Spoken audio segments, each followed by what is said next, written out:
కున్న అంటరానితనమే అని చెప్పి నేను ఈ సందర్భంగా తెలియజేస్తా ఉన్నాను. డబ్బులున్న పిల్లలకు, డబ్బులున్న వారి పిల్లలకు ఒక మీడియం, పేద పిల్లలకు మరో మీడియం అని వివక్ష పాటించి పేద పిల్లలు తెలుగు మీడియంలోనే చదవాలని, వారు ఇంగ్లీష్ మీడియంలో చదవరాదని బరి తెగించి వాదించడం కూడా రూపం మార్చుకున్న అంటరానితనమే. ఈరోజు కూడా ఈ అహంకారులు, ఈ పెత్తందారులు తమ పత్రికలో రాశారు. ఈరోజు పొద్దున్నే కూడా పత్రిక చదివా. అంబేద్కర్ గారు తెలుగు మీడియం మాత్రమే ఉండాలని అన్నాడట. నిజంగా ఈ పెత్తందారుల పిల్లలు, ఈ పెత్తందారుల మనవళ్ళు మాత్రం ఇంగ్లీష్ మీడియంలోనే చదువుతారట. నిజంగా ఇలా మాటలు చూస్తే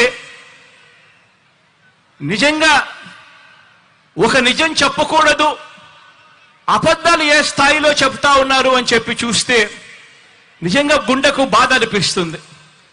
వాస్తవం ఏమిటి అని అంటే, నిజమేమిటో అంటే, అంబేద్కర్ గారు చదువుకున్నది ఇంగ్లీష్ మీడియంలో. ఆయన పిల్లవాడిగా 4వ తరగతి ఇంగ్లీష్ మీడియంలో 4వ తరగతి ఆయన పాస్ అయినప్పుడు ఆయన బంధుమిత్రులంతా కూడా పండగ చేసుకున్నారట. కానీ ఈ పెత్తందారుల పత్రిక, ఆ ఈనాడు పత్రిక, కానీ ఆ పత్రిక ముసుగులో తాము పాటించే ఈ అంటరానితనాన్ని, అబద్ధాలతో అందమైన మేకప్ వేయాలనుకున్న ఇలాంటి దుర్మార్గులు, ఇలాంటి నీచులు మన దళితులకు, మన బహుజనులకు వ్యతిరేకులు, చివరికి చరిత్ర కూడా ఇలాంటి వాళ్ళు వక్రీకరిస్తూ రాతలు రాస్తా ఉన్నారు అనంటే ఏ స్థాయికి నిజంగా పాత్రికేయం పడిపోయింది అని చెప్పి ఆలోచన చేయమని కోరుతా ఉన్నా. ఈరోజు పేద కులాల వారు ఎప్పటికీ కూడా తమ పొలాలలో పనివారిగానే ఉండిపోవాలట. పేద కులాల వారు ఎప్పటికీ కూడా తమ ఇళ్లలో పనివారిగానే ఉండిపోవాలట. తమకు సేవకులుగా ఉండిపోవాలట. చిన్న చిన్న వృత్తులు, చిన్న చిన్న వ్యాపారాలు మాత్రమే వాళ్ళు చేసుకోవాలట. తమ అవసరాలు తీర్చే వారిగా మాత్రమే వాళ్ళు మిగిలిపోవాలట. ఇలాంటి ఆలోచనలు కూడా రూపం మార్చుకున్న అంటరానితనమే.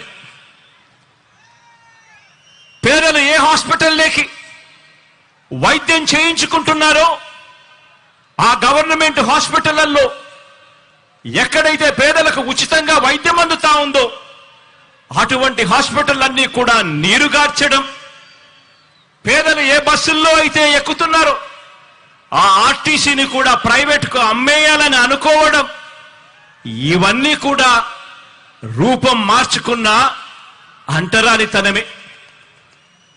ఏ పౌర సేవ కావాలన్నా కూడా, ఏ పథకం పేదవాడికి కావాలన్నా కూడా ఆ పేదలు లంచాలిచ్చుకుంటూ, వివక్షకు లోనవుతూ, కార్యాలయాల చుట్టూ తిరుగుతూ, జన్మభూమి కమిటీల చుట్టూ తిరిగేలా వారి సహనాన్ని పరీక్షించడం కూడా రూపం మార్చుకున్న అంటరానితనమే.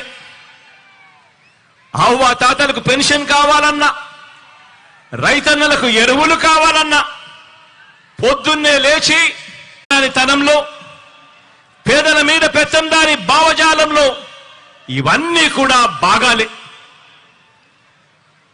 ఎస్సీల అసైన్డ్ భూముల్ని కూడా కాజేసి తాము గజాల లెక్కన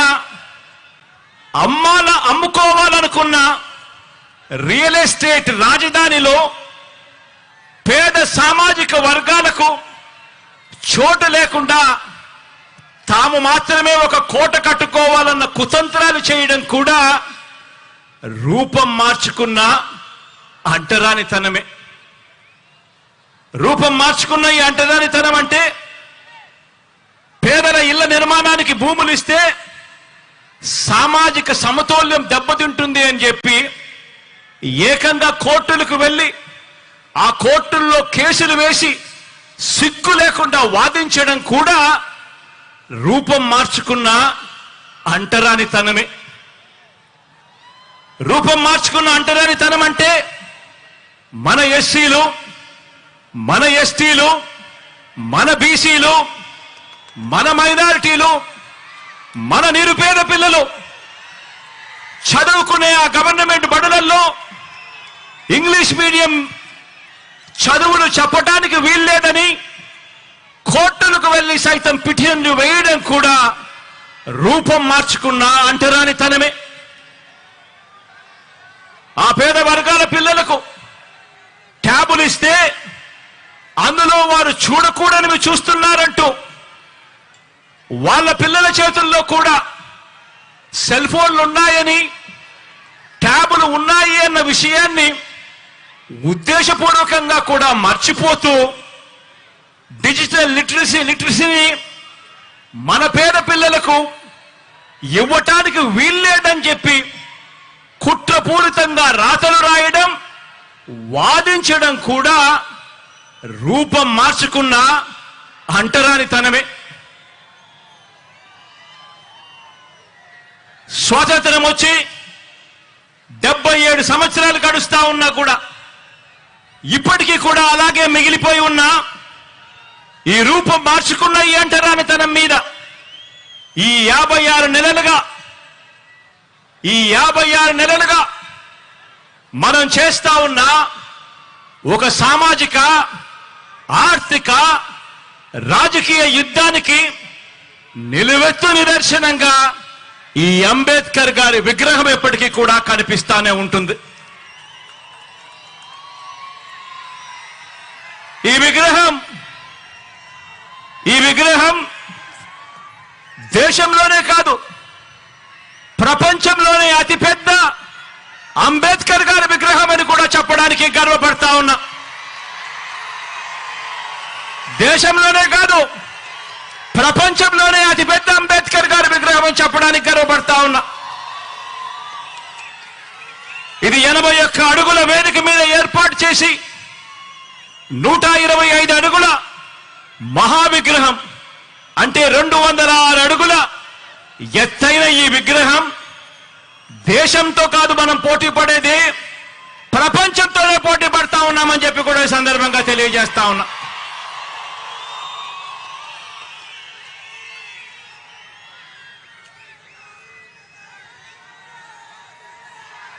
తరతరాలు కూడా ఈ ఆకాశమంతటి మహానుభావుడి, ఈ ఆకాశమంతటి వ్యక్తిత్వాన్ని గుర్తు చేసుకోవాలి.